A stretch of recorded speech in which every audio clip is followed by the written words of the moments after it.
1328년 유럽 대륙의 심장부 프랑스에는 차가운 적막이 감돌고 있었습니다. 300년 넘게 이어져 온 카페 왕조의 등불이 꺼지고 주인 없는 왕관만이 덩그러니 남겨진 파리의 궁정. 그 화려한 왕좌 뒤편에는 바다 건너 잉글랜드와 프랑스 사이에 미묘한 긴장감이 흐르고 있었습니다. 2월의 파리는 아직 겨울의 끝자락에 머물러 있었습니다. 센강 위로 내려앉은 아침 안개가 노트르담 대성당의 첨탑을 부드럽게 감싸고 있었고, 궁전의 복도마다 검은 상복을 입은 귀족들의 발소리가 메아리쳤습니다. 샤를 4세가 남긴 빈 옥좌는 금빛 융단과 보랏빛 천으로 화려하게 장식되어 있었지만 그 위에 앉을 주인은 정해지지 않은 채였습니다. 겉으로는 성대한 대관식이 준비되고 있었고 파리의 거리에는 평화로운 일상이 이어지고 있었습니다.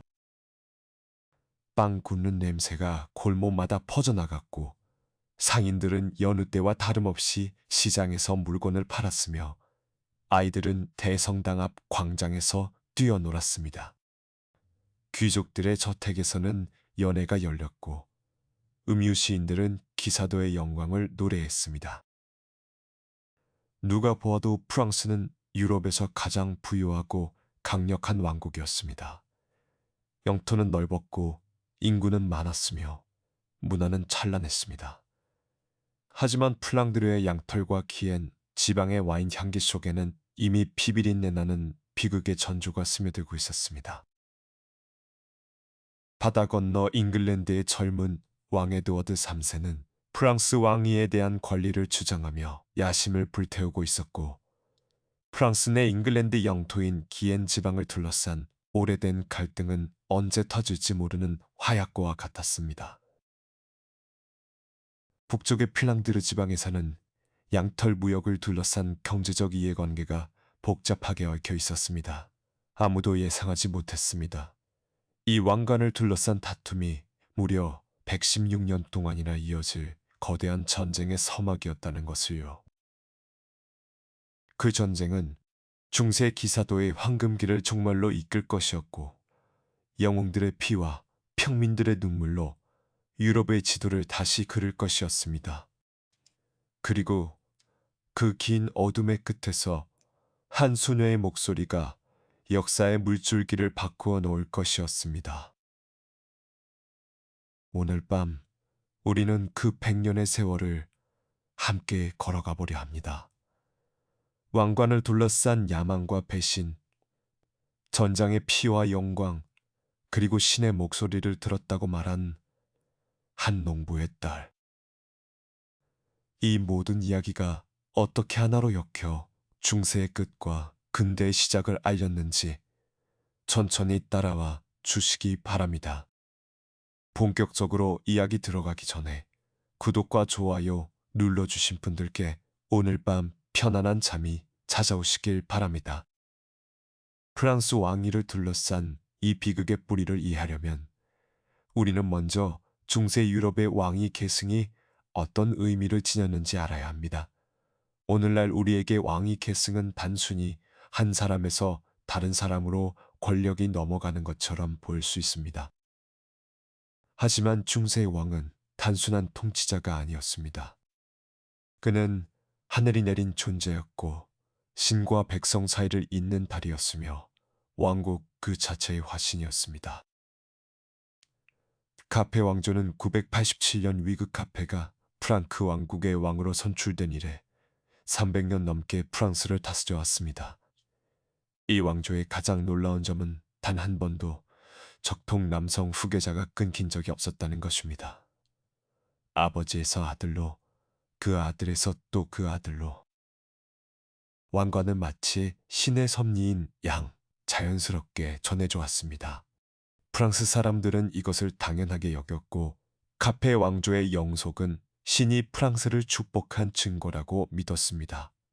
그런데 1328년 이 신성한 혈통에 균열이 생겼습니다. 샤를 4세 프랑스의 왕이자 카페 왕조의 마지막 적통 군주가 34살의 나이로 세상을 떠난 것입니다. 문제는 그에게 아들이 없었다는 것이었습니다. 그의 왕비 마리트 비상브루가 낳은 아들은 태어난 지 몇 시간 만에 숨을 거두었고 재혼한 왕비 잔데브르에게서도 후계자를 얻지 못했습니다. 샤를 4세의 죽음은 단순히 한 왕의 죽음이 아니었습니다. 그것은 300년 동안 프랑스를 하나로 묶어왔던 성스러운 끈이 끊어진 것이었습니다. 이제 누가 그 왕관을 쓸 것인가라는 질문에 답해야 했고 그 답은 결코 간단하지 않았습니다. 당시 프랑스 왕위를 주장할 수 있는 후보는 크게 2명이었습니다. 첫 번째 후보는 발루아 백작 필리프, 샤를 4세의 사촌이었습니다. 그는 필리프 3세의 손자였고 카페 왕조의 반개 혈통 중 가장 가까운 남성 친척이었습니다. 프랑스 귀족들 대다수는 그를 지지했습니다. 그는 프랑스에서 태어났고 프랑스에서 자랐으며 프랑스의 관습과 언어를 자신의 것으로 삼고 있었습니다. 두 번째 후보는 바다 건너에 있었습니다. 잉글랜드의 젊은 왕 에드워드 3세가 바로 그였습니다. 그의 주장은 이러했습니다. 그의 어머니 이자벨라는 프랑스 왕 필리프 4세의 딸이었고 샤를 4세의 친누나였습니다.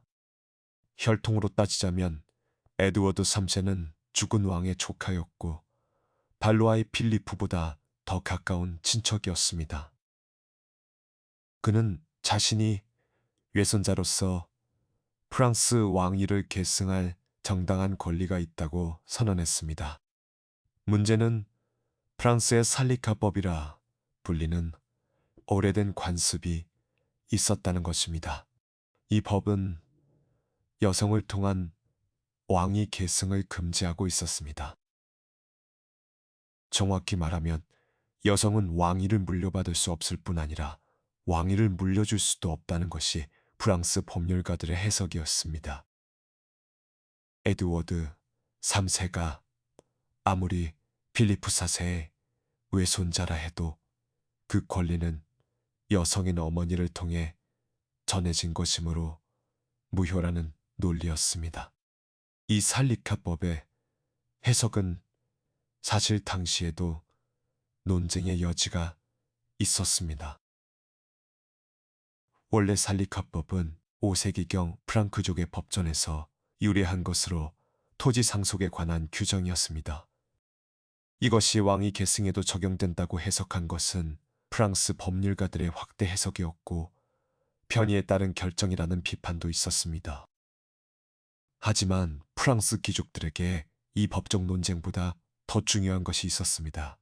그것은 바로 잉글랜드 왕이 프랑스의 왕위까지 차지하게 되면 어떤 일이 벌어질 것인가 라는 현실적인 문제였습니다. 만약 에드워드 3세가 두 왕국의 왕이 된다면 프랑스는 잉글랜드의 속국이나 다름없는 처지로 전락할 수 있었습니다. 프랑스 귀족들은 자신들의 땅과 권력이 바다 건너 섬나라 왕에 의해 좌지우지되는 것을 원하지 않았습니다. 그래서 1328년 4월 프랑스 귀족회의는 발루아의 필리프를 새로운 왕으로 추대했습니다. 그는 필리프 6세라는 이름으로 왕위에 올랐고 새로운 발루아 왕조의 시작을 알렸습니다. 랭스 대성당에서 열린 대관식은 화려하고 성대했습니다. 대주교가 성유를 그의 이마에 바르고 왕관을 씌웠을 때 모인 귀족들은 환호했습니다. 새로운 왕, 새로운 시대의 시작을 축하하면서 하지만 바다 건너 잉글랜드에서 15살의 젊은 왕 에드워드 3세는 이 결정을 결코 받아들이지 않았습니다. 그는 자신의 왕위 주장을 포기하지 않았고 언젠가 반드시 그 왕관을 되찾겠다고 다짐했습니다. 당장은 그럴 힘이 없었습니다. 잉글랜드는 아직 아버지 에드워드 2세 시대의 혼란에서 완전히 벗어나지 못한 상태였고 에드워드 3세 자신도 아직 어린 왕에 불과했습니다. 그래서 그는 기다렸습니다. 힘을 기르고 때를 노리면서 그가 가진 것은 정당하다고 믿는 권리와 그것을 실현시킬 야망이었습니다. 에드워드 3세가 프랑스 왕위를 원했던 데에는 단순한 법적 권리 이상의 이유가 있었습니다. 당시 잉글랜드 왕실은 프랑스와 복잡하게 얽힌 봉건적 관계에 놓여 있었습니다. 그 중심에는 기엔이라 불리는 땅이 있었습니다. 기엔 혹은 아키텐이라고도 불린 이 지역은 프랑스 남서부에 위치한 광대한 영토였습니다. 보르도를 중심으로 한 이 땅은 비옥한 포도밭과 풍요로운 농토, 그리고 대서양으로 이어지는 중요한 항구들을 품고 있었습니다. 무엇보다 이곳에서 생산되는 와인은 유럽 전역에서 가장 인기 있는 상품 중 하나였습니다. 이 땅이 어떻게 잉글랜드 왕의 소유가 되었는지 이해하려면 우리는 200년 전으로 거슬러 올라가야 합니다. 1152년 아키텐의 여공작 엘레오노르가 잉글랜드의 헨리 2세와 결혼했을 때 그녀는 자신의 광대한 영토를 함께 가져왔습니다. 그때부터 기에는 잉글랜드 왕실의 소유가 되었습니다. 문제는 이 땅이 법적으로는 여전히 프랑스 왕의 봉토라는 것이었습니다. 잉글랜드 왕은 기엔의 영주로서 프랑스 왕에게 충성, 서약을 해야 했습니다. 이것은 굴욕적인 상황이었습니다. 한 나라의 왕이 다른 나라의 왕에게 무릎을 꿇고 봉신의 예를 갖춰야 한다는 것은 잉글랜드 왕실의 자존심에 깊은 상처를 주는 일이었습니다. 에드워드 3세의 아버지 에드워드 2세도 이 굴욕적인 의식을 치러야 했고 에드워드 3세 자신도 1329년 필리프 6세에게 충성 서약을 했습니다.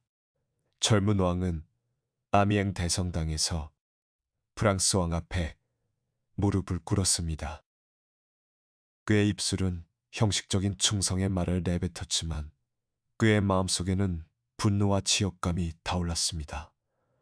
기엔을 둘러싼 갈등은 단순히 체면의 문제만이 아니었습니다. 프랑스 왕들은 오랫동안 이 잉글랜드 왕령을 프랑스에 완전히 통합시키려 했습니다. 그들은 기회가 있을 때마다 기엔에 대한 잉글랜드의 권리를 축소하려 했고 분쟁이 생길 때마다 영토의 일부를 빼앗았습니다. 에드워드 3세가 왕위에 오를 무렵 기엔의 영토는 이미 원래 크기의 일부로 줄어들어 있었습니다. 이 끊임없는 압박과 굴욕은 잉글랜드의 깊은 반프랑스 감정을 심어놓았습니다. 많은 잉글랜드 귀족들은 기엔 문제를 해결하는 가장 확실한 방법은 프랑스 왕위 자체를 차지하는 것이라고 생각했습니다. 만약 잉글랜드 왕이 프랑스의 왕이기도 하다면 더 이상 누구에게도 무릎을 꿇을 필요가 없을 것이었습니다. 그러나 왕위 계승 문제와 기엔 분쟁만이 전쟁의 원인은 아니었습니다. 북쪽의 플랑드르에서는 또 다른 갈등의 씨앗이 싹 트고 있었습니다. 이 갈등의 중심에는 양털이 있었습니다. 플랑드르는 오늘날의 벨기에와 네덜란드 남부, 프랑스 북부에 걸친 지역이었습니다. 이곳은 유럽에서 가장 도유하고 도시화된 지역 중 하나였습니다.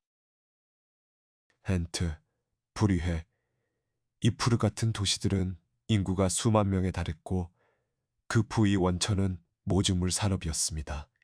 플랑드르의 장인들은 약물을 가공하여 유럽 최고 품질의 천을 만들어냈습니다. 이 천은 이탈리아에서 스칸디나비아까지 이베리아 반도에서 동유럽까지 팔려나갔습니다. 플랑드르 모직물은 중세의 명품이었고 그것을 소유하는 것은 부와 지위의 상징이었습니다. 문제는 플랑드르의 양이 별로 없다는 것이었습니다. 이 풍요로운 산업의 원료인 양모는 대부분 바다 건너 잉글랜드에서 들여와야 했습니다.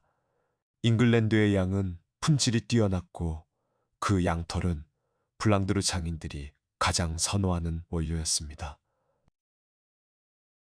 매년 수천 자루의 양모가 잉글랜드 항구에서 배에 실려 플랑드르로 향했습니다.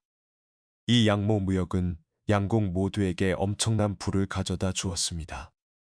잉글랜드 왕실은 양모 수출에 높은 관세를 부과했고 이것은 왕실 재정의 핵심 수입원이었습니다. 플랑드르 도시들은 양모를 가공하여 완성품을 판매함으로써 막대한 이익을 얻었습니다. 이 무역로는 양국을 경제적으로 단단히 묶어주는 보이지 않는 끈이었습니다. 하지만 정치적으로 플랑드르는 프랑스의 봉토였습니다. 플랑드르 백작은 프랑스 왕의 신하였고 법적으로 프랑스 왕의 명령에 복종해야 했습니다. 이것은 플랑드르 도시들에게 불편한 현실이었습니다. 그들의 경제적 생명선은 잉글랜드와 연결되어 있었지만 정치적으로는 프랑스의 지배 아래 있었던 것입니다. 프랑스 왕 필리프 6세는 이 상황을 이용하려 했습니다. 그는 플랑드르 백작에게 압력을 넣어 잉글랜드와의 무역을 제한하도록 했습니다. 만약 플랑드르가 잉글랜드 양모의 수입을 중단한다면 잉글랜드 경제는 큰 타격을 입을 것이었습니다. 동시에 플랑드르 도시들도 고통받겠지만 그것은 플랑드르를 더 철저히 프랑스에 종속시키는 결과를 가져올 수 있었습니다. 에드워드 3세는 이 경제적 압박에 대응하여 양모 수출을 무기로 사용했습니다. 그는 양모 수출을 일시적으로 금지하기도 했고 수출 항구를 통제하여 프랑스에 대한 압박 수단으로 삼았습니다. 플랑드르 도시들의 시민들, 특히 모직물 산업에 종사하는 장인과 상인들은 점점 더 프랑스 왕에 대한 불만을 키워갔습니다. 그들의 생계가 프랑스와 잉글랜드 사이의 정치적 갈등 때문에 위협받고 있었기 때문입니다. 1337년 플랑드르의 주요 도시들에서 반란이 일어났습니다. 헨트의 시민들을 이끈 것은 야코프 반 아르테벨데라는 인물이었습니다. 그는 부유한 양조업자 출신으로 뛰어난 옹병과 정치적 수완을 갖추고 있었습니다. 그는 플랑드르 백작의 친프랑스 정책에 반기를 들고 잉글랜드와의 동맹을 주장했습니다. 아르테벨데의 주장은 명쾌했습니다. 플랑드르의 번영은 잉글랜드 양모에 달려있고 프랑스 왕의 정책은 플랑드르를 파멸로 이끌고 있다는 것이었습니다. 그의 연설에 헨트 시민들은 열광했고 곧 다른 도시들도 그의 뒤를 따랐습니다. 플랑드르 백작은 도망쳤고 플랑드르는 사실상 프랑스로부터 독립한 상태가 되었습니다. 에드워드 3세는 이 기회를 놓치지 않았습니다. 그는 플랑드르 도시들과 동맹을 맺었고 그 대가로 양모 수출을 보장했습니다. 1340년 에드워드는 헨트에서 스스로를 프랑스의 왕이라고 공식적으로 선언했습니다. 이제 말뿐이 아니라 행동으로도 프랑스 왕위에 대한 도전이 시작된 것입니다. 플랑드르의 도시들이 잉글랜드 왕을 프랑스의 왕으로 인정한 데에는 실용적인 이유가 있었습니다. 만약 에드워드가 진정 프랑스의 왕이라면 플랑드르는 더 이상 반역을 저지른 것이 아니었습니다. 그들은 단지 정당한 군주에게 충성을 바친 것일 뿐이었습니다. 이 법정 명분은 그들의 반란에 정당성을 부여해 주었습니다. 이렇게 왕위 계승 분쟁, 기엔을 둘러싼 봉건적 갈등, 플랑드르의 경제적 이해관계, 이 세 가지 요인이 복잡하게 얽히면서 잉글랜드와 프랑스는 돌이킬 수 없는 전쟁을 향해 나아가고 있었습니다. 양털과 와인, 그리고 왕관, 이 세 가지를 둘러싼 다툼은 100년이 넘는 세월 동안 양국을 피로 물들일 터였습니다. 1340년대 초반 전쟁의 먹구름이 유럽 상공에 드리워지기 시작했습니다. 에드워드 3세의 프랑스 왕의 주장은 더 이상 빈말이 아니었습니다. 그는 실제로 군대를 모으고 있었고 동맹을 구축하고 있었습니다. 에드워드 3세는 당시 28살의 젊고 야심찬 왕이었습니다. 그는 키가 크고 금발의 푸른 눈을 가진 인상적인 외모였으며 무엇보다 뛰어난 전사이자 지도자였습니다. 어린 시절 어머니와 그녀의 정부 로저 모티머에 의해 왕권이 유명무실했던 시절을 겪은 그는 성년이 되자마자 모티머를 처형하고 권력을 손에 넣었습니다. 그때부터 그는 잉글랜드를 유럽의 강국으로 만들겠다는 일념으로 불타올랐습니다. 에드워드의 첫 번째 목표는 강력한 동맹망을 구축하는 것이었습니다. 플랑드르 도시들과의 동맹은 이미 확보되어 있었습니다. 그 외에도 그는 신성 로마 제국의 여러 제후들, 브라반트 공자, 에노백자, 헬데를란트 공작 등과 동맹을 맺었습니다. 이 동맹들을 유지하는 데에는 막대한 비용이 들었습니다. 에드워드는 잉글랜드 의회를 설득하여 전쟁 자금을 마련했고 이탈리아 은행가들에게 거액의 빚을 졌습니다. 1340년 에드워드의 함대가 프랑스 북부 해안의 슬레이스 앞바다에서 프랑스 함대와 맞붙었습니다. 이 슬레이스 해전은 100년 전쟁의 첫 번째 대규모 전투였습니다. 당시 프랑스 함대는 200척이 넘는 배로 구성되어 있었고 그중 상당수는 제노바에서 용병으로 고용한 갤리선이었습니다. 프랑스군은 자신들의 우세를 확신했습니다. 하지만 전투의 결과는 프랑스에게 재앙이었습니다. 에드워드의 잉글랜드 함대는 프랑스 함대를 거의 전멸시켰습니다. 수천 명의 프랑스 병사들이 바다에 빠져 죽었고 거의 모든 배가 납포되거나 침몰했습니다. 전설에 따르면 필리프 6세의 신하 중 아무도 감히 왕에게 이 소식을 전하지 못했다고 합니다. 결국 왕의 광대가 이렇게 말했다고 전해집니다. 잉글랜드인들은 정말 비겁합니다. 그들은 우리 프랑스 병사들처럼 바다에 뛰어들 용기가 없었습니다. 슬레위스의 승리로 에드워드는 해협의 제해권을 장악했습니다. 이제 그의 군대는 언제든 프랑스에 상륙할 수 있었습니다. 하지만 상륙 후의 전쟁은 해전보다 훨씬 복잡한 문제였습니다. 프랑스는 잉글랜드보다 인구가 3배 이상 많았고 영토도 훨씬 넓었습니다. 정면 대결로는 승산이 없어 보였습니다. 이어지는 몇 년간 전쟁은 소강 상태에 접어들었습니다. 양측 모두 결정적인 승리를 거두지 못했고 전비는 점점 고갈되어 갔습니다. 에드워드는 이탈리아 은행가들에게 진 빚을 갚지 못해 바르디 은행과 베루치 은행이 파산하는 사태까지 벌어졌습니다. 이것은 당시 유럽 금융계에 큰 충격을 주었습니다. 1346년 에드워드는 다시 한번 대규모 원정을 결심했습니다. 이번에 그가 선택한 상륙지는 노르망디의 코탕탱 반도였습니다. 7월 약 15,000명의 잉글랜드 군대가 노르망디 해안에 발을 내디뎠습니다. 이 군대의 구성은 당시 잉글랜드군의 특성을 잘 보여주고 있었습니다. 물론 중장 기병, 즉 갑옷을 두른 기사들도 있었지만 군대의 핵심은 장군병들이었습니다. 잉글랜드의 장궁은 당시 유럽에서 가장 치명적인 무기 중 하나였습니다. 장궁은 주로 주목나무로 만들어졌고 길이가 약 2미터에 달했습니다. 숙련된 궁수는 분당 12발 이상의 화살을 쏠 수 있었고 그 화살은 200m 이상의 거리에서도 갑옷을 관통할 수 있었습니다. 장궁을 다루려면 어린 시절부터 훈련을 받아야 했고 잉글랜드에서는 법으로 모든 성인 남성에게 활쏘기 연습을 의무화할 정도였습니다. 이 장공병들은 주로 평민 출신이었습니다.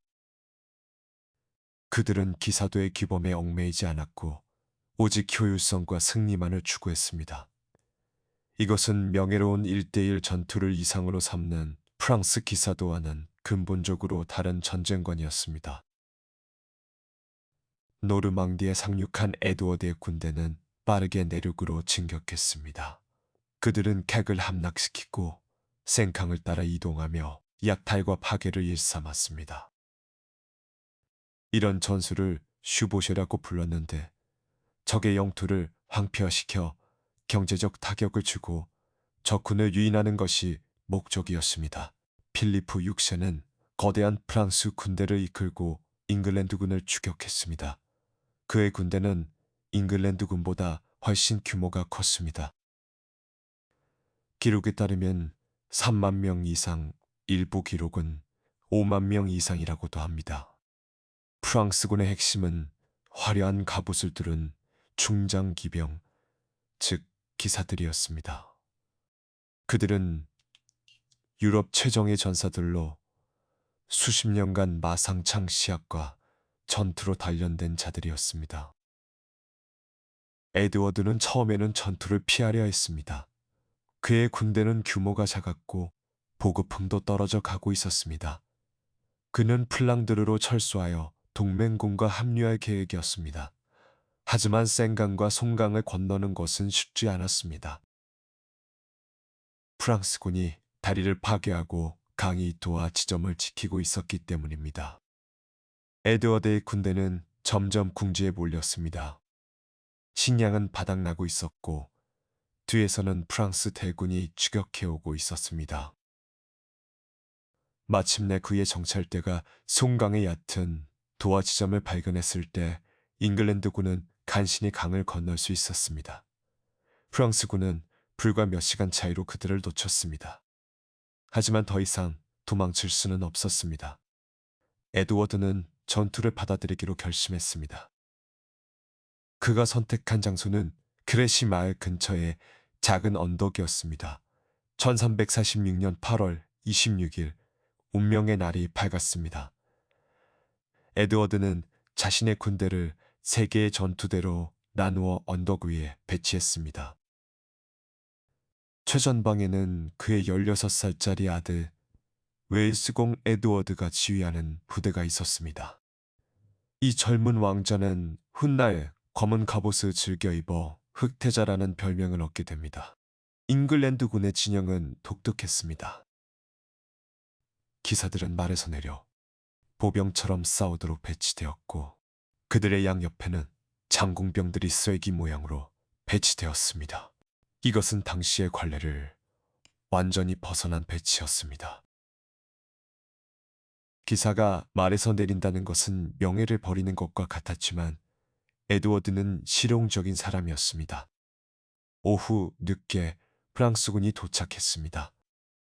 그들은 긴 행군으로 지쳐 있었지만 필리프 6세는 공격을 명령했습니다. 먼저 제노바에서 고용한 석궁병들이 전진했습니다. 하지만 그들의 석궁은 잉글랜드 장공에 비해 발사 속도가 느렸고 거리도 짧았습니다. 게다가 비가 내린 직후여서 석궁의 현이 축축해져 있었습니다. 잉글랜드 장궁병들의 화살이 하늘을 뒤덮었습니다. 동시대 연대기 작가는 그 광경을 눈보라에 비유했습니다.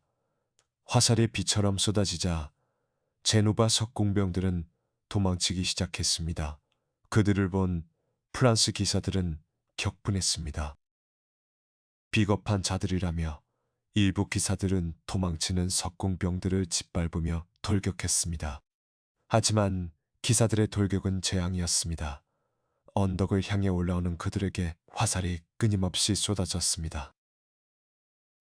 화살은 말을 쓰러뜨렸고 갑옷의 틈새를 파고들어 기사들을 쓰러뜨렸습니다. 쓰러진 기사와 말들이 쌓이면서 뒤따르던 기사들의 진격을 방해했습니다. 프랑스 기사들은 포기하지 않았습니다. 그들은 15번 혹은 16번이나 돌격을 감행했다고 합니다. 하지만 결과는 같았습니다. 매번 그들은 화살 세례 속에서 쓰러져 갔습니다. 전투는 밤까지 계속되었고 다음 날 아침이 되어서야 끝이.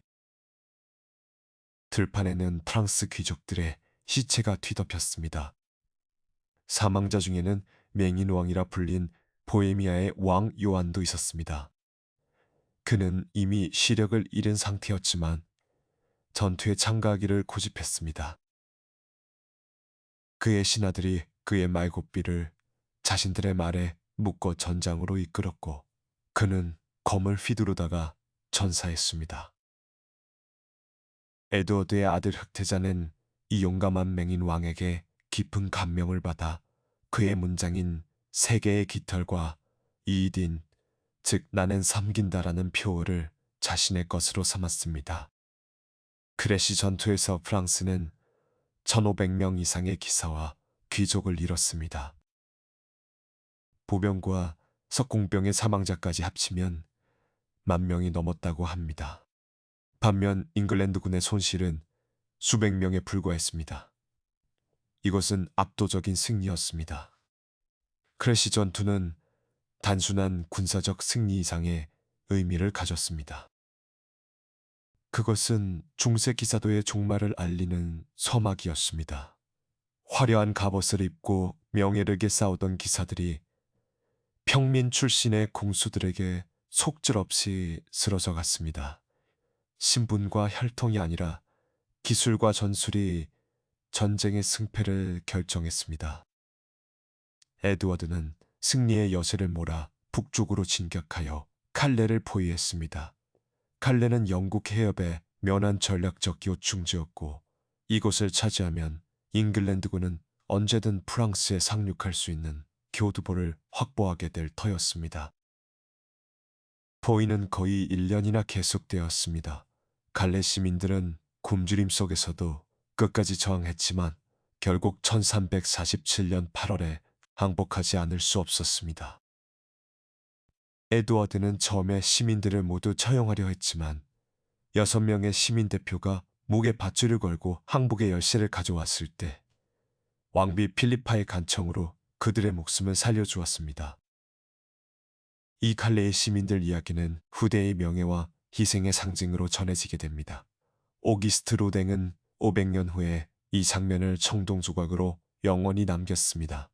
갈레의 함락으로 잉글랜드는 프랑스 본토에 확고한 거점을 확보했습니다. 이 도시는 이후 200년 넘게 잉글랜드의 지배 아래 있게 됩니다. 크레시의 승리와 갈레의 획득, 에드워드 3세의 프랑스 원정은 대성공이었습니다. 하지만 역사는 예상치 못한 방향으로 흘러가기 시작했습니다. 크레시 전투가 끝난 지 얼마 지나지 않아 유럽 전역의 어둠의 그림자가 드리워졌습니다. 그것은 전쟁보다 더 무서운 적이었습니다. 1348년 흑사병이 유럽에 상륙했습니다. 이 역병은 아시아 어딘가에서 시작되어 실크로드를 따라 서쪽으로 퍼져왔고 이탈리아 제노바의 무역선을 타고 유럽에 도착했습니다. 처음에는 아무도 이것이 무엇인지 몰랐습니다. 사람들은 갑자기 열이 나고 겨드랑이와 사타구니에 검은 종기가 생기더니 며칠 안에 죽어갔습니다. 흑사병은 놀라운 속도로 퍼져나갔습니다. 이탈리아에서 시작된 역병은 순식간에 프랑스, 스페인, 잉글랜드, 독일로 확산되었습니다. 도시에서는 매일 수백 명씩 죽어갔고 시체를 묻을 사람이 부족해 거리에 방치되었습니다. 농촌에서는 마을 전체가 텅 비기도 했습니다. 유럽 인구의 3분의 1에서 절반이 이 역병으로 죽었다고 추정됩니다. 프랑스와 잉글랜드 모두 이 재앙을 피해갈 수 없었습니다. 군대는 해체되고 전쟁은 사실상 중단되었습니다. 왕이나 기사나 농민이나 모두 똑같이 죽어갔습니다. 에드워드 3세의 딸 조앤 공주도 흑사병으로 목숨을 잃었습니다. 흑사병은 사회 전체를 뒤흔들었습니다. 노동력이 급감하면서 살아남은 농민들의 지위가 높아졌고 봉건제의 기반이 흔들리기 시작했습니다. 사람들은 교회와 신에 대한 믿음에 의문을 품기 시작했습니다. 왜 하느님은 이런 재앙을 허락하셨는가? 많은 사람들이 이것을 세상 종말의 징조라고 믿었습니다. 이 어두운 시기에 전쟁은 잠시 멈추었습니다. 하지만 완전히 끝난 것은 아니었습니다. 1350년대 흑사병의 창궐이 다소 수그러들자 전쟁의 불씨가 다시 타오르기 시작했습니다. 에드워드 3세의 야망은 역병으로도 꺾이지 않았습니다. 그리고 이 시기 전장에서 새로운 영웅이 떠오르고 있었습니다. 바로 에드워드의 아들 흑태자 에드워드였습니다. 흑태자라는 별명의 유래는 확실하지 않습니다. 일부는 그가 검은 갑옷을 즐겨 입었기 때문이라고 하고 다른 이들은 그가 프랑스인들에게 끼친 공포 때문이라고 합니다. 어느 쪽이든 그는 당대 최고의 기사였습니다. 크레시에서 16살의 나이로 첫 전투를 치른 이후 그는 수많은 전장에서 무패의 기록을 쌓아갔습니다. 1356년 흑태자는 약 6천 명의 군대를 이끌고 프랑스 남서부의 기엔 지방에서 북쪽으로 진격하는 대규모 슈보셰를 감행했습니다.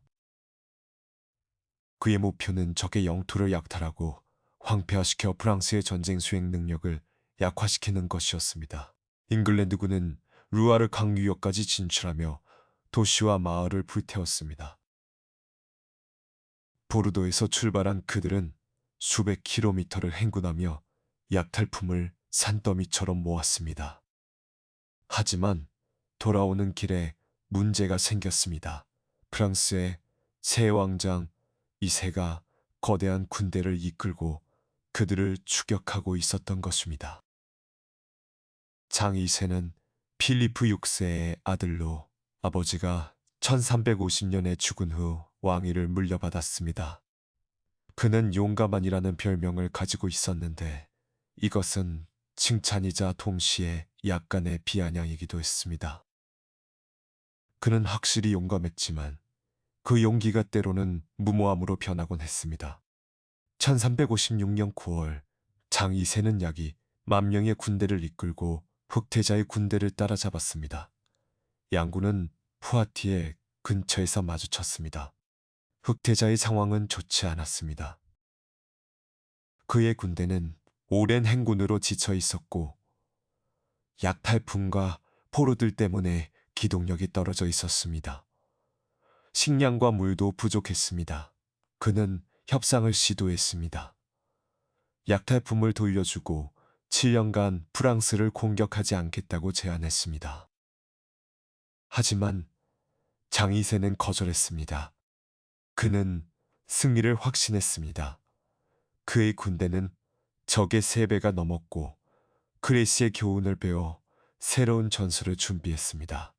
이번에는 기사들도 말에서 내려 보병처럼 싸울 것이었습니다. 장군병들의 화살에 말이 쓰러지는 일은 없을 터였습니다. 9월 19일 전투가 시작되었습니다. 흑태자는 그의 군대를 포도밭과 울타리 사이의 좁은 지형에 배치했습니다.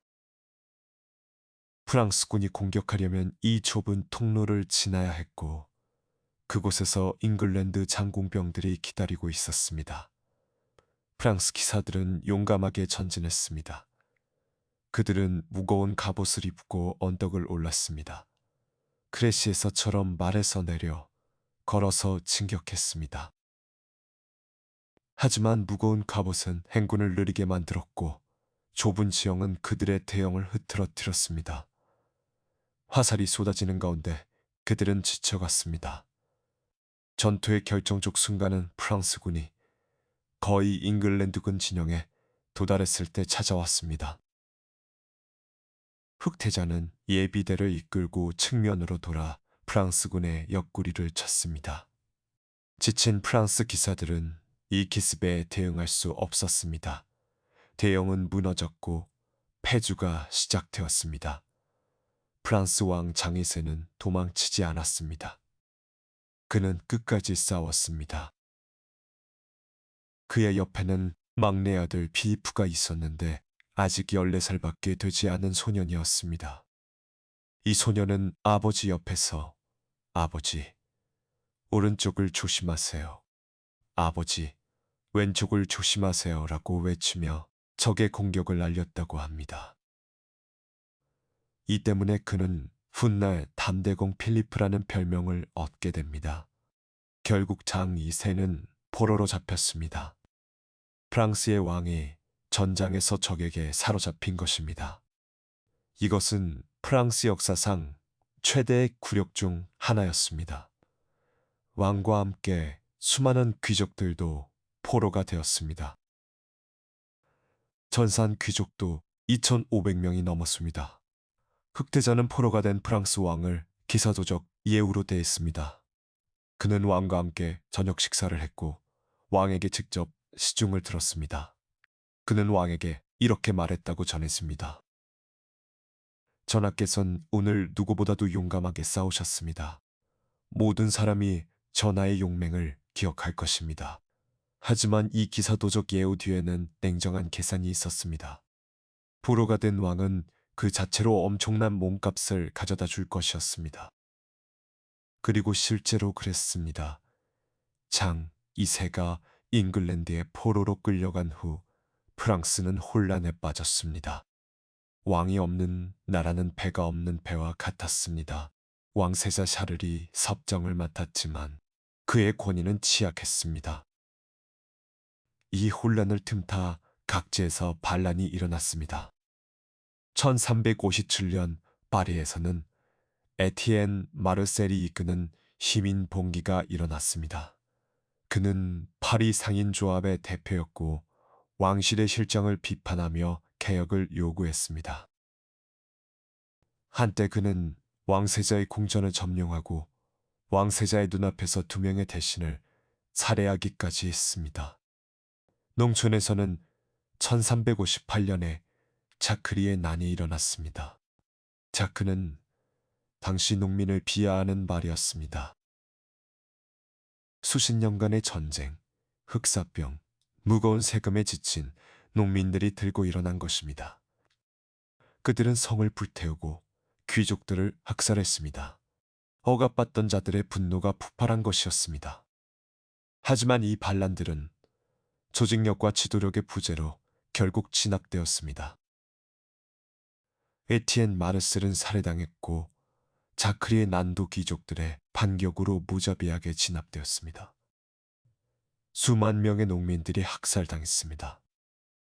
이 혼란 속에서 프랑스는 어쩔 수 없이 굴욕적인 평화조약에 서명해야 했습니다. 1360년 브레티니 조약이 체결되었습니다. 이 조약에 따르면 잉글랜드는 아키텐 지방의 광대한 영토에 대한 완전한 주권을 인정받았습니다. 더 이상 잉글랜드 왕은 이 땅 때문에 프랑스 왕에게 봉신의 예를 갖출 필요가 없었습니다. 또한 프랑스는 장 2세의 몸값으로 300만의 기의 황금을 지불하기로 했습니다. 이것은 천문학적인 금액이었습니다. 프랑스 전체의 1년 세입을 몇 배나 초과하는 금액이었습니다. 프랑스는 이 몸값을 갚기 위해 수십 년간 허덕여야 했습니다. 에드워드 3세는 승리의 절정에 있었습니다. 그의 아들 흑태자는 아키텐의 공작으로서 보르도에서 화려한 궁정을 열었습니다. 잉글랜드는 프랑스에서 그 어느 때보다 넓은 영토를 지배하게 되었습니다. 하지만 이 승리는 오래가지 않았습니다. 흑태자는 건강이 악화되기 시작했습니다. 스페인 원정에서 걸린 이질이 원인이었다고 합니다. 한때 전장을 누비던 무적의 기사는 점점 병상에 누워있는 시간이 길어졌습니다. 그는 1376년 46살의 나이로 세상을 떠났습니다. 그의 아버지 에드워드 3세는 그 다음 해에 뒤를 따랐습니다. 영웅들의 시대가 저물고 있었습니다. 에드워드 3세와 흑태자가 죽은 후 잉글랜드의 왕관은 흑태자의 아들 리처드 2세에게 넘어갔습니다. 그는 겨우 10살이었습니다. 어린 왕의 치세는 순탄하지 않았습니다. 삼촌들 사이의 권력 다툼, 농민 반란, 귀족들의 불만이 그를 괴롭혔습니다. 프랑스에서는 장 2세의 아들 샤를 5세가 왕위에 있었습니다. 그는 현명왕이라는 별명에 걸맞게 슬기롭게 나라를 다스렸습니다. 그는 정면 대결보다 인내와 외교, 그리고 기회를 기다리는 전략을 택했습니다. 샤를 5세는 뛰어난 군사 지휘관 베르트랑 뒤 게클랭을 총사령관으로 임명했습니다. 디케클랭은 브르타뉴 출신의 하급 귀족으로 못생긴 외모로 유명했지만 전술적 천재였습니다. 그는 잉글랜드군과의 정면 대결을 피하고 게릴라 전술로 그들을 괴롭혔습니다. 보급선을 끊고 소규모 부대를 습격하고 섬을 하나씩 탈환해 나갔습니다. 이 전략은 느렸지만 효과적이었습니다. 1380년 샤를 5세가 죽을 때쯤 잉글랜드가 지배하던 프랑스 영토의 대부분이 다시 프랑스 왕의 손에 돌아와 있었습니다. 브레티니 조약에서 잃었던 것을 거의 모두 되찾은 것입니다. 하지만 샤를 5세의 아들 샤를 6세는 아버지와 달랐습니다. 그는 어린 나이에 왕위에 올랐고 성인이 된 후에는 정신질환을 앓기 시작했습니다. 그는 때때로 자신이 유리로 만들어졌다고 믿었고 누군가 자신을 만지면 산산조각 날 것이라고 두려워했습니다. 그의 광기는 점점 심해졌고 그가 정신이 온전한 시기는 점점 짧아졌습니다. 왕이 미쳤다는 것은 곧 권력 공백을 의미했습니다. 프랑스 궁정에서는 두 세력이 권력을 놓고 다투기 시작했습니다. 한쪽은 왕의 동생 오를레앙 공 루이가 이끄는 세력이었고 다른 쪽은 왕의 사촌 부르고뉴 공장이 이끄는 세력이었습니다. 오를레앙 파와 부르고뉴 파의 대립은 점점 격렬해졌습니다. 1407년 부르고뉴 공장은 오를레앙 공 루이를 파리 거리에서 암살했습니다. 이것은 프랑스 내전의 시작이었습니다. 오를레앙파는 아르마냐크 백작을 중심으로 결집하여 아르마냐크 파라 불리게 되었고 프랑스는 두 파벌 사이에 피비린내 나는 싸움에 휩싸였습니다. 이 혼란은 바다 건너 잉글랜드에서 주시하고 있는 눈이 있었습니다. 잉글랜드의 새 왕 헨리 5세였습니다. 그는 1413년에 왕위에 올랐을 때 25살이었습니다. 그는 야심적이고 유능한 군주였으며 선조들의 프랑스 왕위 주장을 되살릴 준비가 되어 있었습니다. 헨리 5세는 하지만 그의 아버지 헨리 4세는 리처드 2세를 폐위시키고 왕위를 찬탈한 인물이었습니다. 이 때문에 헨리 5세의 왕위 정통성에는 의문의 여지가 있었습니다. 프랑스에서의 영광스러운 승리는 이 정통성 문제를 불식시키는데 도움이 될 터였습니다. 1415년 8월 헨리 5세는 양만 2천명의 군대를 이끌고 노르망디에 상륙했습니다. 그의 첫 번째 목표는 아르풀레르라는 항구 도시였습니다. 아르풀레르 공성전은 예상보다 오래 걸렸습니다. 5주가 넘는 포위 끝에 도시는 함락되었지만 잉글랜드군은 큰 손실을 입었습니다. 전투보다 이질이 더 많은 병사를 쓰러뜨렸습니다. 헨리의 군대는 원래 규모의 절반 이하로 줄어들었습니다. 이 상황에서 헨리는 중대한 결정을 내려야 했습니다. 안전하게 배로 철수할 것인가 아니면 위험을 무릅쓰고 칼레까지 육로로 행군할 것인가? 그는 후자를 선택했습니다. 철수는 패배의 이미지를 줄 것이고 그는 승리가 필요했습니다. 잉글랜드군은 북쪽으로 행군하기 시작했습니다. 그들은 솜강을 건너야 했지만 프랑스군이 모든 도하지점을 지키고 있었습니다. 군대는 점점 지쳐갔고 식량은 바닥나고 있었습니다.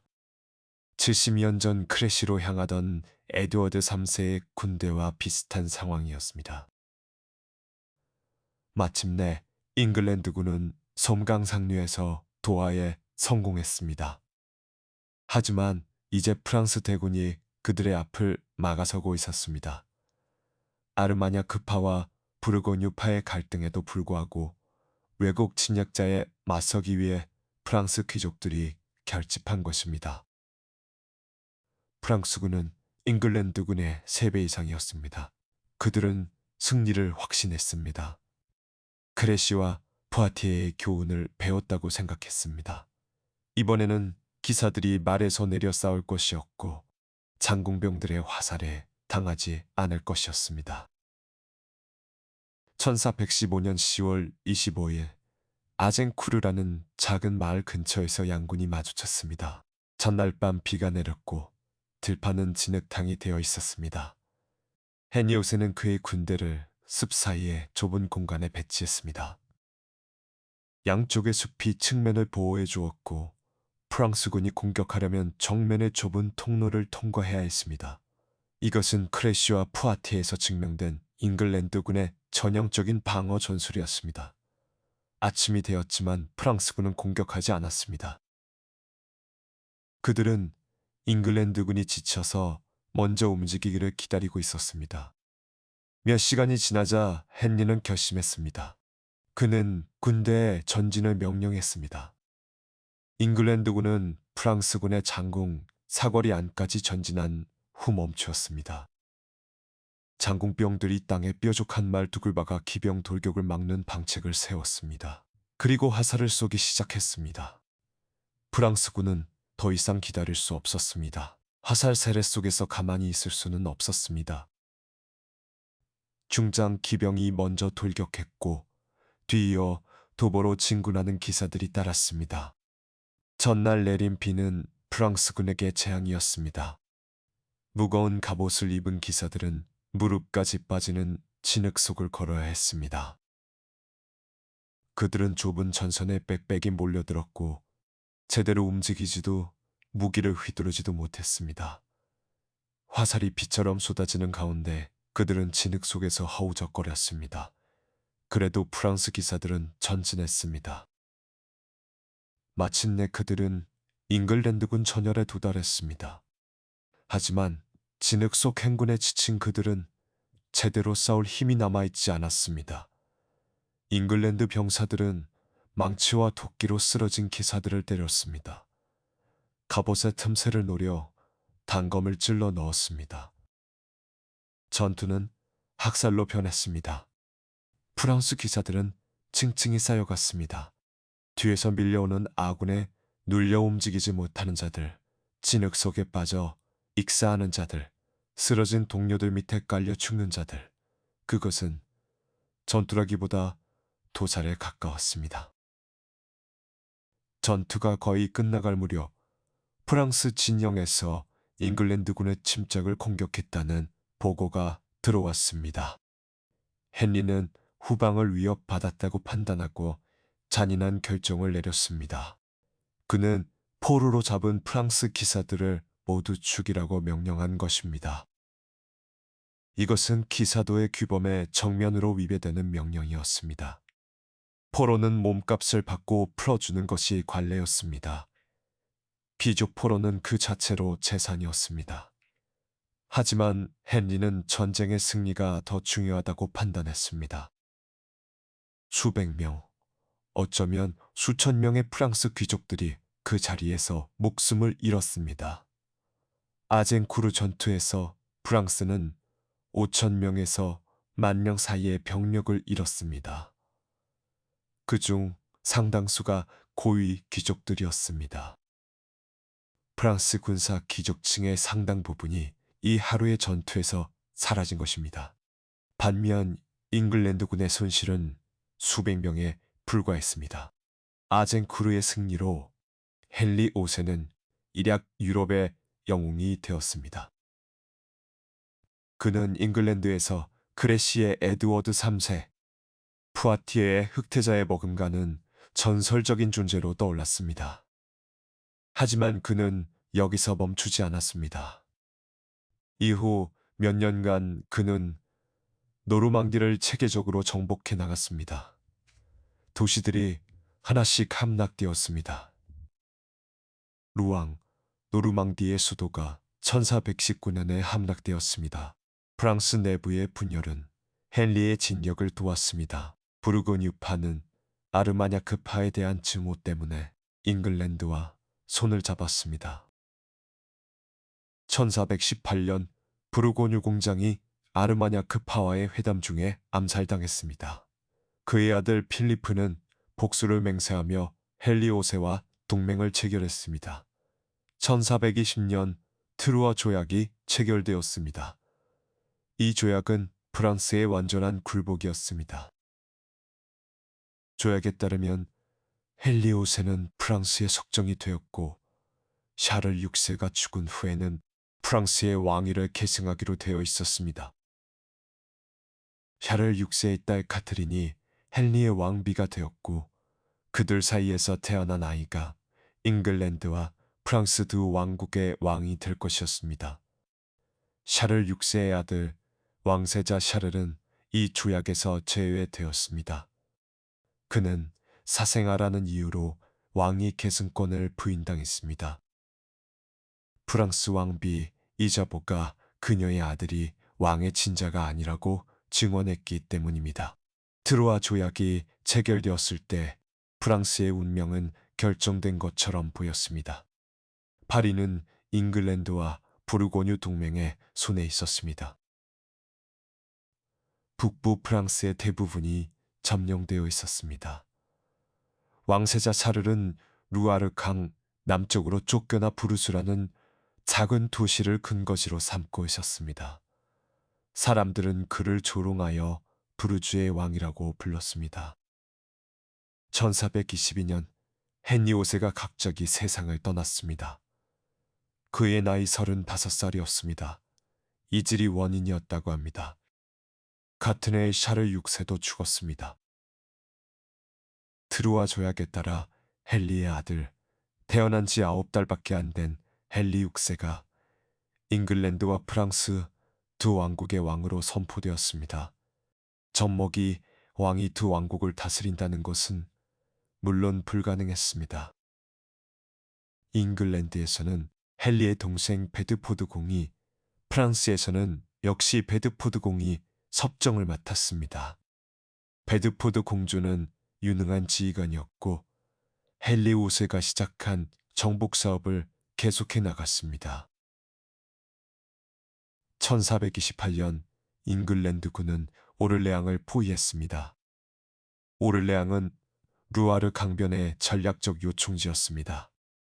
이 도시가 함락되면 왕세자 샤를의 마지막 근거지인 남부 프랑스로 가는 길이 열릴 터였습니다. 오를레앙의 부위는 프랑스에 있어 최후의 시험이었습니다. 도시가 함락되면 프랑스 왕국은 사실상 끝나는 것이었습니다. 샤를은 부르주에서 절망에 빠져 있었습니다. 그에게는 군대도 없었고 돈도 없었으며 희망도 없었습니다. 바로 그때 전혀 예상치 못한 곳에서 구원이 찾아왔습니다. 프랑스 동북부 국경지대의 작은 마을 돔네미에서 한 소녀가 왕세자를 찾아가겠다고 집을 떠났습니다. 그녀의 이름은 잔이었습니다. 돔네미는 로렌 지방의 작은 마을이었습니다. 샘즈 강이 마을 옆을 흐르고 그 너머로 완만한 언덕과 숲이 펼쳐져 있었습니다. 1412년경 이 마을에서 잔이라는 이름의 소녀가 태어났습니다. 그녀의 아버지 자크 다르크는 농부였고 마을에서 나름 존경받는 인물이었습니다. 자는 평범한 농촌 소녀로 자랐습니다. 그녀는 글을 읽거나 쓸 줄 몰랐습니다. 당시 대부분의 농민들이 그랬듯이 그녀는 양을 치고 집안일을 돕고 교회에 다니며 자랐습니다. 그녀는 특히 신앙심이 깊었다고 합니다. 교회 종소리가 들리면 하던 일을 멈추고 기도를 올렸다고 전해집니다. 13살이 되던 해 여름 그녀의 삶은 완전히 바뀌었습니다. 어느 날 정오쯤 그녀는 아버지의 정원에서 빛을 보았습니다. 그리고 그 빛 속에서 목소리가 들려왔습니다. 훗날 그녀는 이 목소리가 대천사 미카엘이었다고 말했습니다. 이후 성녀 카트린과 성녀 마르가리타의 목소리도 듣게 되었다고 합니다. 처음에 목소리들은 그녀에게 착하게 살고 교회에 자주 가라고 말했습니다. 하지만 점점 목소리는 더 구체적인 사명을 전했습니다. 프랑스를 구하라. 왕세자를 랭스로 데려가 대관식을 올리게 하라. 잉글랜드인들을 프랑스에서 몰아내라. 이것은 16살 농부의 딸에게 주어지기에는 너무나 거대한 사명이었습니다. 그녀는 처음에 당혹스럽고 두려웠습니다. 하지만 목소리는 계속되었고 점점 더 긴박해졌습니다. 오를레앙이 포위당했을 때 목소리들은 그녀에게 더 이상 지체하지 말라고 다그쳤습니다. 1429년 2월 자는 집을 떠났습니다. 그녀의 목표는 보클레르라는 인근의 성이었습니다. 그곳에 수비대장 로베르드 보드리쿠르를 설득하여 왕세자에게 갈 수 있도록 해달라는 것이었습니다. 첫 번째 시도는 실패했습니다. 보드리쿠르는 이 이상한 농촌 소녀를 비웃으며 돌려보냈습니다.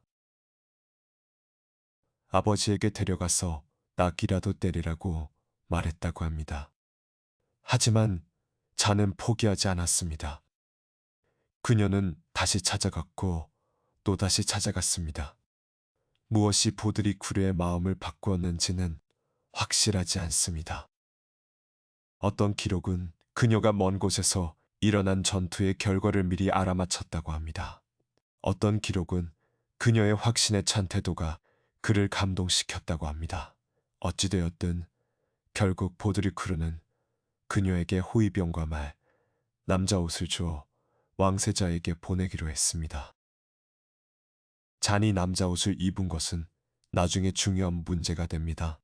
당시 여성이 남자 옷을 입는 것은 교회법으로 금지되어 있었습니다.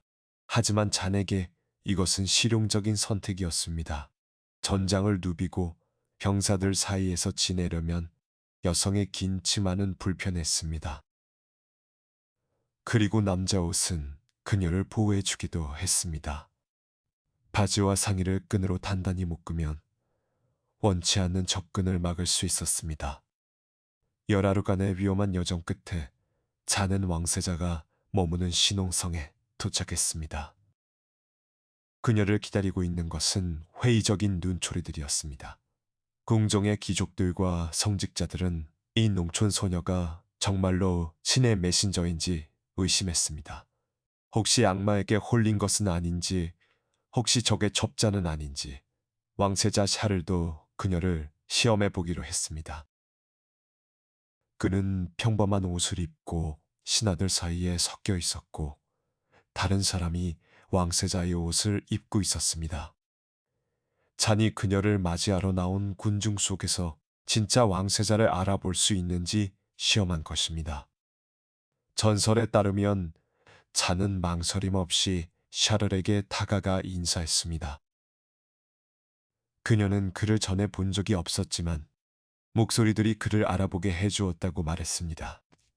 그녀는 왕세자에게 비밀 대화를 요청했고 둘만의 대화에서 무슨 말이 오갔는지는 영원한 미스터리로 남아 있습니다. 일부 역사가들은 그녀가 샤를의 정통성에 대한 의심을 해소해 주었다고 추측합니다. 샤를은 어머니의 부정 때문에 자신이 정말 왕의 아들인지 의심하고 있었고 잔이 신의 이름으로 그의 정통성을 확인해 주었다는 것입니다. 그 대화 후 샤를의 태도가 바뀌었습니다. 그는 잔을 푸아티에로 보내 성직자들의 신문을 받게 했습니다.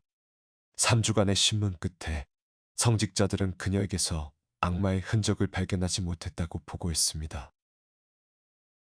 그녀는 순수하고 신앙심이 깊은 처녀이며 그녀의 사명이 정말 신에게서 온 것인지는 그녀가 오를레앙에서 보여줄 것이라고 결론지었습니다.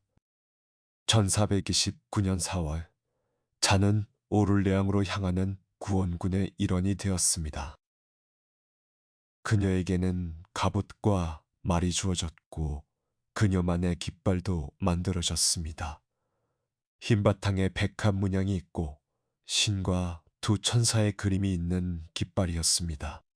잔이 전쟁에서 맡은 역할에 대해서는 논쟁이 있습니다. 그녀가 직접 전투를 지휘했는지 아니면 상징적인 존재에 불과했는지. 하지만 분명한 것은 그녀가 병사들의 사기에 엄청난 영향을 미쳤다는 것입니다. 수년간 계속된 패배로 의기소침해진 프랑스 병사들에게 신이 보낸 처녀라는 그녀의 존재는 희망의 빛이었습니다. 4월 29일, 잔은 오를레앙 성 안에 들어갔습니다. 도시 주민들은 그녀를 열광적으로 환영했습니다. 몇 달간의 포위로 지친 그들에게 그녀는 구원의 상징이었습니다. 오를레앙을 포위하고 있던 잉글랜드군은 도시 주변에 여러 개의 요새를 건설해 놓고 있었습니다. 프랑스군이 이 요새들을 공격하기 시작했습니다. 5월 4일, 프랑스군은 생루 요새를 공격했습니다. 잔은 낮잠을 자다가 갑자기 깨어나 프랑스인들의 피가 흐르고 있다고 외치며 갑옷을 입고 전장으로 달려갔다고 합니다. 그녀의 등장은 전세를 바꾸었습니다. 프랑스 병사들은 그녀의 깃발을 보며 용기를 얻었고 요새는 함락되었습니다. 5월 7일, 가장 중요한 공격이 시작되었습니다. 두랄 요새는 오를레앙과 르와르 강 남쪽을 연결하는 다리를 지키고 있었고 잉글랜드 방어의 핵심이었습니다. 이 요새를 탈환하면 포위는 사실상 끝나는 것이었습니다. 전투는 치열했습니다. 프랑스군은 사다리를 걸고 성벽을 올랐지만 잉글랜드군의 저항은 완강했습니다. 이 전투에서 잔은 어깨와 목 사이에 화살을 맞았습니다. 그녀는 전장에서 물러나 치료를 받았습니다. 부상은 심각해 보였고 많은 사람들이 그녀가 죽을 것이라고 생각했습니다. 하지만 저녁이 되자 잔은 다시 전장에 나타났습니다. 그녀는 자신의 깃발을 들고 병사들을 독려했습니다. 이 깃발이 성벽에 닿으면 들어가라는 그녀의 외침에 프랑스 병사들은 마지막 돌격을 감행했습니다. 툴의 유세가 함락되었습니다. 다음 날 잉글랜드군은 오를레앙 포위를 풀고 철수했습니다. 7개월간의 포위가 단 며칠 만에 끝난 것입니다. 오를레앙 해방의 소식은 프랑스 전역에 퍼져나갔습니다. 신이 보낸 처녀가 프랑스를 구했다는 이야기가 입에서 입으로 전해졌습니다. 오를레앙의 승리 후 잔은 그녀의 다음 목표를 추구했습니다. 왕세자를 랭스로 데려가 대관식을 올리는 것이었습니다. 랭스는 전통적으로 프랑스 왕의 대관식이 열리는 곳이었습니다.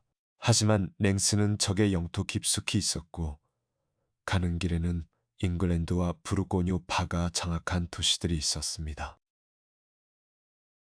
샤를의 조언자들 중 상당수는 이 원정이 무모하다고 반대했습니다.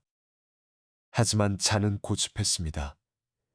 그녀는 목소리들이 서두르라고 말한다고 했습니다. 그녀에게 주어진 시간이 많지 않다고. 1429년 6월, 프랑스군은 북쪽으로 진격을 시작했습니다. 잔의 명성이 앞서갔습니다. 많은 도시들이 싸우지 않고 항복했습니다. 신의 처녀가 이끄는 군대에 맞서 싸우는 것은 신에게 맞서는 것이라고 생각하는 사람들이 있었습니다. 6월 18일 파체 전투에서 프랑스군은 잉글랜드군에게 결정적인 승리를 거두었습니다. 이번에는 잉글랜드 장군병들이 방책을 세우기 전에 프랑스 기병대가 그들을 덮쳤습니다. 2,000명 이상의 잉글랜드 병사가 죽거나 포로가 되었습니다. 이것은 크레시 포아티에 아젠크루의 패턴을 뒤집은 것이었습니다. 프랑스는 마침내 야전에서 잉글랜드를 이길 수 있음을 증명한 것입니다. 7월 17일 왕세자 샤를은 랭스에 입성했습니다.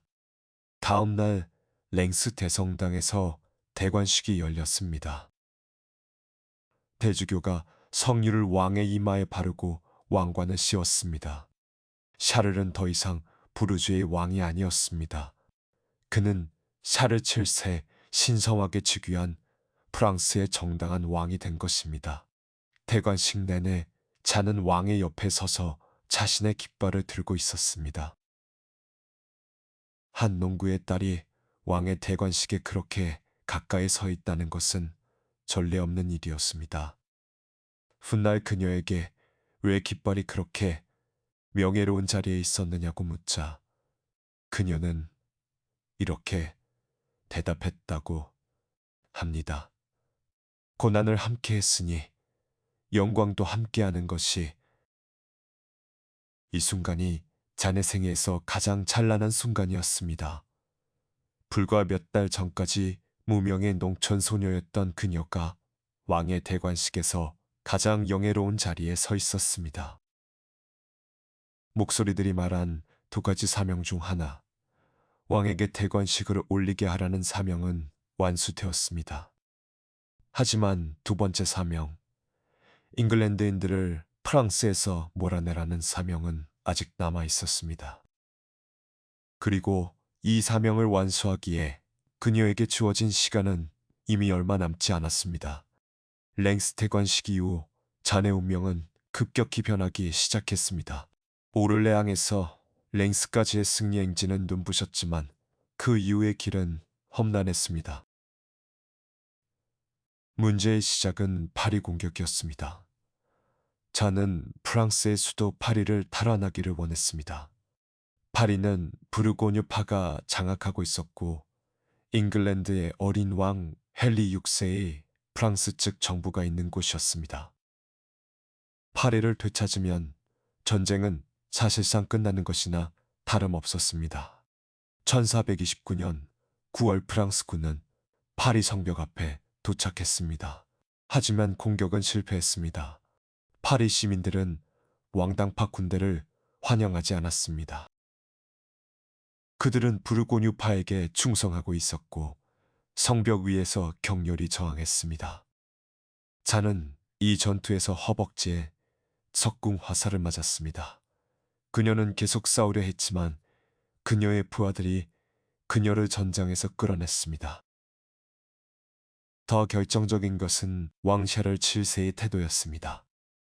왕은 파리 공격에 소극적이었습니다. 그는 부르고뉴공과 협상을 통해 평화롭게 파리를 넘겨받기를 원했습니다. 무력 충돌보다 외교가 그의 선호하는 방식이었습니다. 샤를 7세가 자네에게 등을 돌린 이유는 복잡합니다. 일부 역사가들은 왕이 이 농촌 소녀의 인기를 질투했다고 봅니다. 백성들은 왕보다 자네를 더 사랑하는 것 같았고 이것은 왕의 권위에 위협이 될 수 있었습니다. 다른 역사가들은 왕의 조언자들, 특히 대시종장 조르주 드라 트레모아유가 자네를 견제했다고 봅니다. 자네 존재는 군부 세력을 강화시켰고 이것은 문관 세력의 영향력을 약화시켰습니다. 어찌되었든 파리 공격 이후 잔에 대한 지원은 줄어들었습니다. 속어 그녀에게는 더 이상 대규모 군대가 주어지지 않았습니다. 그녀는 소규모 부대를 이끌고 잉글랜드 점령지에서 산발적인 작전을 수행했습니다. 1430년 5월 자는 콩피에뉴라는 도시를 방어하기 위해 출격했습니다. 부르고뉴군이 이 도시를 포위하고 있었고 자는 주민들을 돕기 위해 달려갔습니다. 이것이 그녀의 마지막 전투가 될 것이었습니다. 5월 23일 자는 부르고뉴 진영에 대한 출격을 이끌었습니다. 하지만 작전은 실패했고 프랑스군은 도시로 후퇴해야 했습니다. 자는 후위를 맡아 부하들의 태각을 엄호했습니다. 그녀는 마지막까지 싸우다가 말에서 끌어내려져 포로가 되었습니다. 그녀를 사로잡은 것은 부르고뉴 공이 가신이었습니다. 자는 처음에는 부르고뉴 측에 구금되었습니다. 샤를 7세가 그녀를 몸값을 주고 구출할 수도 있었습니다. 당시의 관습으로는 중요한 포로는 몸값을 받고 풀어주는 것이 일반적이었습니다. 하지만 샤를은 아무것도 하지 않았습니다. 그가 왜 그녀를 버렸는지는 영원한 논쟁거리로 남아 있습니다. 결국 자는 잉글랜드에 넘겨졌습니다. 잉글랜드 측은 그녀를 만 리브르에 샀습니다. 왕이나 왕자의 몸값에 준하는 금액이었습니다. 잉글랜드가 이 농촌 소녀에게 끝으로 큰 금액을 지불한 것은 그녀가 단순한 포로가 아니었기 때문입니다. 그녀는 상징이었습니다. 프랑스 저항의 상징, 샤를 7세 정통성의 상징. 그녀를 마녀나 이란으로 처형하면 그녀가 상징하는 모든 것이 부정될 터였습니다. 1430년 12월 자는 루앙으로 이송되었습니다. 루앙은 노르망디의 수도였고 잉글랜드 점령 지역의 중심지였습니다. 이곳에서 그녀는 이단 재판을 받게 될 것이었습니다. 재판을 주재한 것은 피에르 코숑이라는 보배의 주교였습니다. 그는 부르고뉴파에 추성하는 인물이었고 잉글랜드의 뜻에 따라 재판을 진행했습니다. 재판의 목적은 처음부터 정해져 있었습니다. 잔을 마녀이자 이단으로 유죄 판결을 내리는 것이었습니다. 재판은 1431년 2월에 시작되어 5월까지 계속되었습니다. 자는 수십 차례의 신문을 받았습니다. 수십 명의 성직자와 법률가들이 그녀를 상대로 질문을 퍼부었습니다. 그녀는 변호사의 도움 없이 글을 읽거나 쓸 줄도 모르는 채로 이 정교한 법적 공격에 맞서야 했습니다. 하지만 자는 놀라운 용기와 지혜로 대답했습니다. 그녀의 답변은 종종 신문관들을 당혹스럽게 만들었습니다. 그녀는 신이 잉글랜드인들을 사랑하느냐는 질문에 그들이 자기 나라에 있다면 사랑하실 것이라고 대답했습니다. 그녀는 신의 은총 안에 있느냐는 질문에 만약 있다면 신께서 지켜주시길 바라고 없다면 신께서 베풀어 주시길 바란다고 대답했습니다. 이것은 신학적으로 완벽한 대답이었습니다.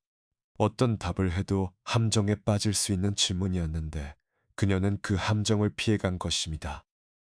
재판의 핵심 쟁점 중 하나는 그녀의 목소리들이었습니다. 그녀는 성인들의 목소리를 들었다고 주장했습니다.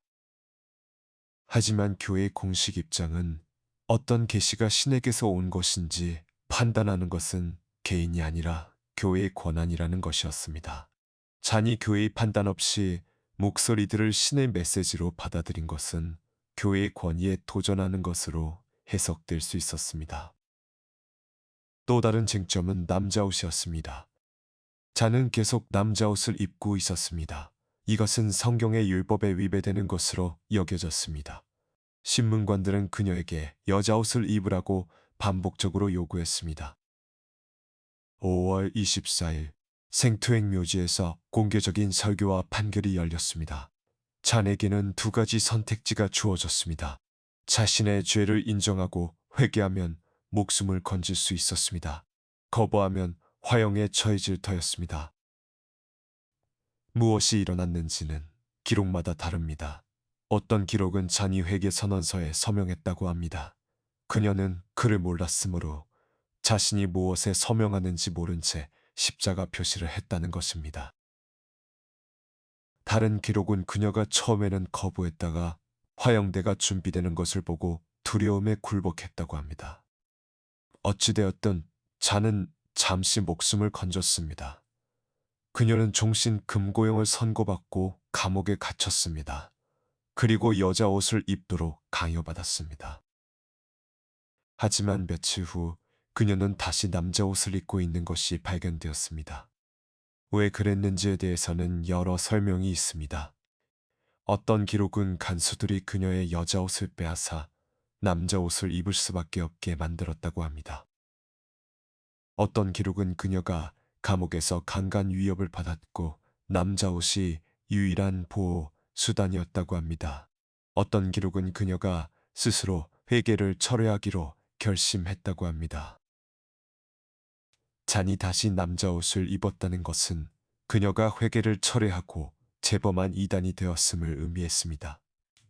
재범한 이단에 대한 처벌은 오직 하나, 화형이었습니다. 1431년 5월 30일, 잔은 루앙의 비웨마르쉐 광장에서 화형에 처해졌습니다. 그녀의 나이는 19살이었습니다. 화형 당일의 기록에 따르면 잔은 침착하게 죽음을 맞이했습니다. 그녀는 십자가를 요청했고 잉글랜드 병사가 2개의 막대기로 임시 십자가를 만들어 주었습니다.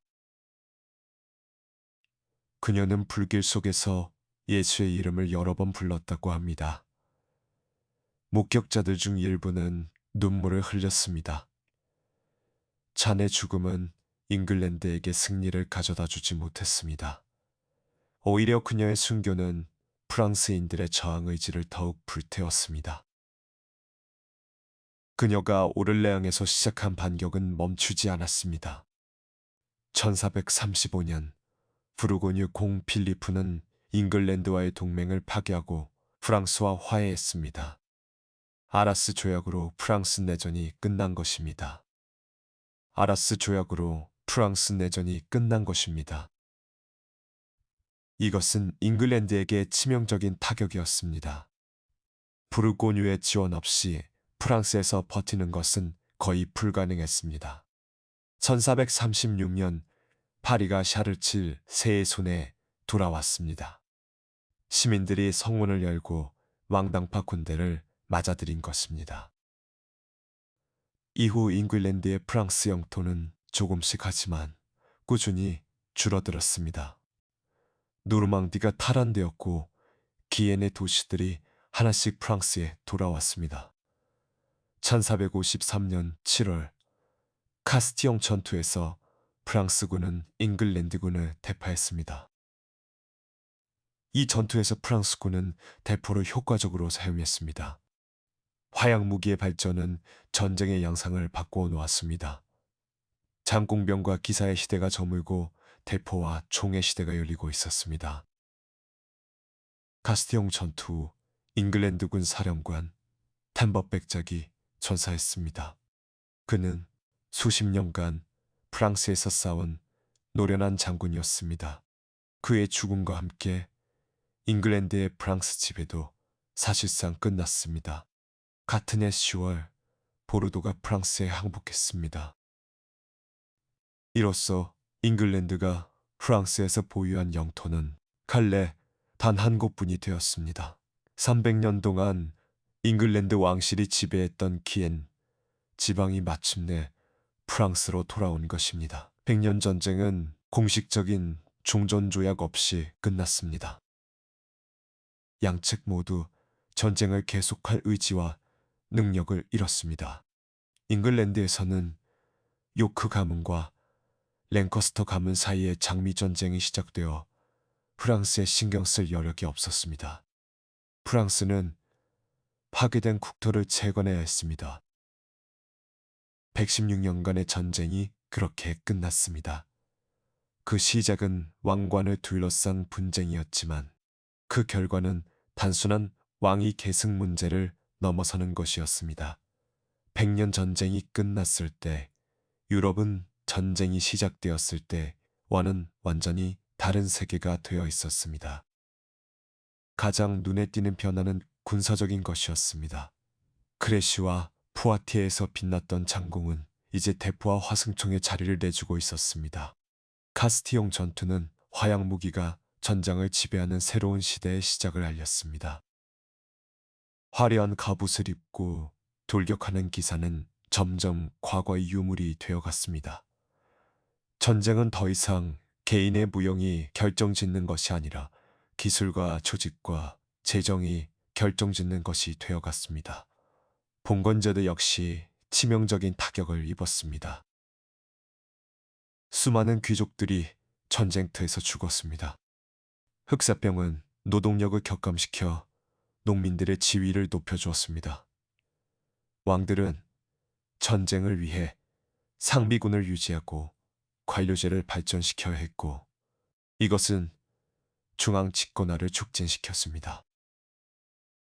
지방의 영주들이 각자의 성에서 할거하던 중세적 질서는 점점 사라져갔습니다. 가장 심오한 변화는 어쩌면 정신적인 것이었습니다. 백년 전쟁은 프랑스인과 잉글랜드인이라는 정체성을 형성하는 데 기여했습니다.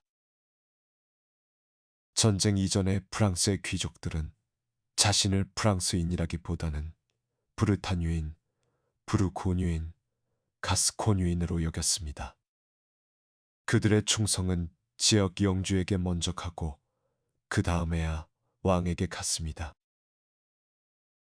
하지만 백년 전쟁을 겪으면서 외국 점령자에 맞서 싸우는 경험은 공동체 의식을 깨워주었습니다.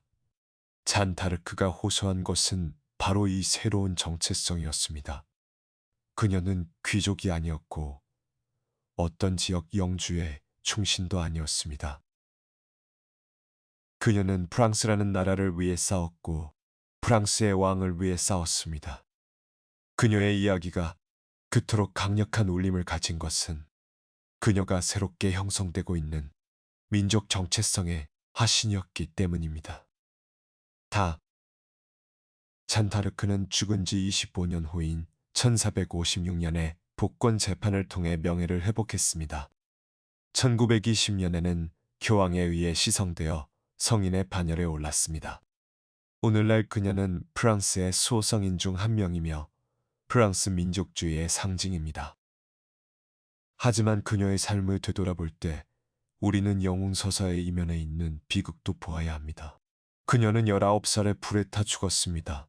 그녀를 화형대로 보낸 것은 적국 잉글랜드였지만 그녀를 버린 것은 그녀가 왕위에 앉힌 프랑스 왕이었습니다. 권력과 정치는 그녀의 순수한 신앙을 이용했고 필요가 없어지자 그녀를 버렸습니다. 백년 전쟁은 영웅들의 이야기인 동시에 평범한 사람들의 비극이기도 합니다. 전장에서 죽은 기사들과 병사들, 약탈당하고 불태워진 마을의 주민들, 흑사병으로 쓰러진 수백만 명의 사람들. 역사는 왕과 장군들의 이름을 기록하지만 고통은 이름 없는 민중들이 져야 했습니다. 그리고 전쟁이 끝났을 때 무엇이 남았습니까? 잉글랜드는 프랑스 왕위를 포기해야 했고 프랑스는 폐허가 된 국토를 재건해야 했습니다. 116년간의 피와 눈물은 어느 쪽에도 진정한 승리를 가져다 주지 못했습니다. 역사는 반복된다고들 합니다. 100년 전쟁 이후에도 유럽은 수없이 많은 전쟁을 겪었습니다. 30년 전쟁, 나폴레옹 전쟁, 2번의 세계대전. 매번 전쟁이 끝날 때마다 사람들은 다시는 이런 비극이 반복되지 않기를 바랐습니다. 하지만 야망과 탐욕, 두려움과 증오는 언제나 새로운 전쟁의 씨앗을 뿌렸습니다. 100년 전쟁의 이야기가 우리에게 주는 교훈이 있다면 그것은 아마도 전쟁의 무의미함일 것입니다. 왕관을 둘러싼 다툼으로 시작된 전쟁은 116년이 지나도 왕관의 주인을 확실히 정하지 못했습니다. 그 사이에 수없이 많은 사람들이 죽어갔고 문명은 파괴되었습니다. 승자도 패자도 모두 상처를 입었습니다. 그리고 그 긴 어둠 속에서 한 소녀의 빛이 있었습니다. 잔타르크. 그녀는 신의 목소리를 들었다고 말했습니다. 그 목소리가 진짜 신의 것이었는지 아니면 그녀 자신의 내면에서 나온 것이었는지 우리는 알 수 없습니다.